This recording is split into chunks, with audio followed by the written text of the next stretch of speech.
लक्ष्मण हाकेंनी पुन्हा जर गेवराईमध्ये पाय ठेवला तर आम्ही काळं फासू असा इशारा ग्रामस्थांनी दिलाय। लक्ष्मण हाके यांनी दोन समाजामध्ये तेढ निर्माण करू नये, ज्या पद्धतीने मनोज जरांगे पाटील हे मराठा समाजाच्या आरक्षणासाठी लढतायत त्याच पद्धतीने लक्ष्मण हाकेनं धनगर आरक्षणाचा प्रश्न सोडवावा असं देखील येथील ग्रामस्थांनी म्हटलेलं आहे। तर येथील ग्रामस्थांसोबत संवाद साधलाय आमचे प्रतिनिधी हरिदास तावरे यांनी। पाहूया। गेवराईमध्ये लक्ष्मण हाके आले त्यावेळेस नेमकी जी परिस्थिती घडली होती हे आपण सोशल मीडियावर सर्वांनी पाहिली आहे।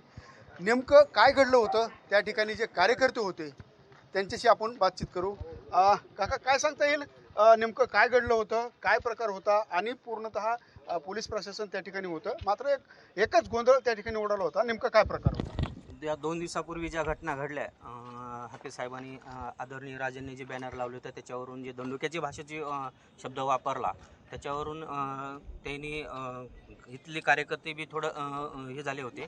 परंतु आज दुपारी ते इथं येण्याची गरज नसताना पण ते दुपारी इथं आल्यानंतर येताना दंडुके काट्या घेऊनच आले होते। त्यांना उद्देश कदाचित पूर्वतयारी असावी की त्यांनी दंगल घडवण्याची असावी, पण त्यांनी गाड्यामध्ये दंडुके काटे आणल्यानंतर समोरून थोडा उद्रेक झाला। आत्तापर्यंत शिवछत्र परिवाराने कधीच जातीवाद केलेला नाही आणि हा हाके वर्षे 6 महिन्याला तो कोणाची दलाली खाऊन येतो।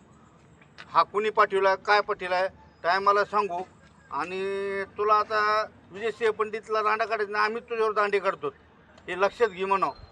तुला नाही पुण्यात येऊन काळ फासलं तर संतोष आंधळे नावच सांगणार नाही। त्या ठिकाणी पोलीस प्रशासनाने जे काही बघायची भूमिका घेतली, पण त्या तिथं पाहिल्याच्या नंतर असं वाटतंय की पोलीस प्रशासनावर राजकीय कुणाला तरी दबाव दिसतोय।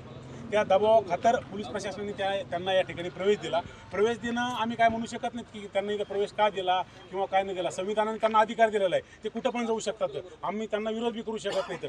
पण राजकीय त्यांचा हेतू साध्य करण्यासाठी आणि 2 समाजात कुठंतरी तेढ निर्माण करण्यासाठी शिवछत्र परिवारांना त्यांना बदनाम करण्यासाठी ते या ठिकाणी आलेले आहेत। हाके साहेबांनी आपल्या आरक्षणासाठी जे एसटीचं आरक्षण आहे त्या आरक्षणासाठीच हटावं। जसं जरांगे पाटील मराठा समाजासाठी झटवते तसं हे हाके साहेबांनी आमच्या समाजासाठी कुठंतरी पाऊल पुढं उचलावं आणि एसटीच्या आरक्षणासाठी मागणी करावं।